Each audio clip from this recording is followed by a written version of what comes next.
నీకు ఇంటర్వ్యూ దాకా రావటమే కష్టం. ఉమ్. అట్లాంటి ఇంటర్వ్యూ వచ్చింది, క్రాక్ చేసుకున్నావు. క్రాక్ చేసుకున్నప్పుడు నువ్వు ప్రూవ్ చేసుకోవాలి నెక్స్ట్.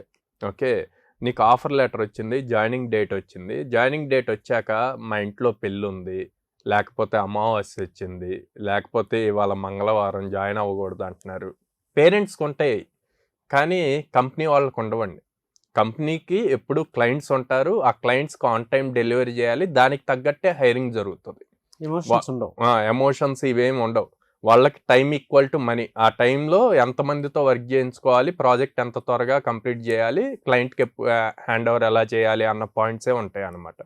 సో ఈ చూసుకొనే వాళ్ళు ప్లాన్ చేస్తారు తప్పితే లైక్ అమావాస్య కానీ ఇట్లాంటివి ఏమీ చూడరు అనమాట.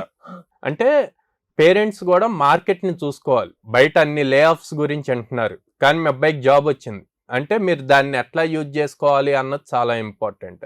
దాన్ని at the same time students కూడా థింక్ చేయాలి, పేరెంట్స్కి అర్థమయ్యేట్లు చెప్పాలి. పేరెంట్స్ అందరూ కూడా గ్రాడ్యుయేట్స్ కాదు, సో వాళ్ళకి అర్థమయ్యే పాయింట్లో వీళ్ళు చెప్పాలన్నమాట. అంటే ఎంత ఇంపార్టెంట్, ఆ రోజుకి వెళ్తేనే జాబ్ ఉంటుంది అన్న పాయింట్ చెప్పాలి. అందుకే రియలైజ్ అవ్వాలి. ఓకే, కంపెనీ ఎప్పుడైతే జాయినింగ్ డేట్ ఇచ్చిందో అదే డేట్కి వెళ్ళి జాయిన్ అవ్వాలి.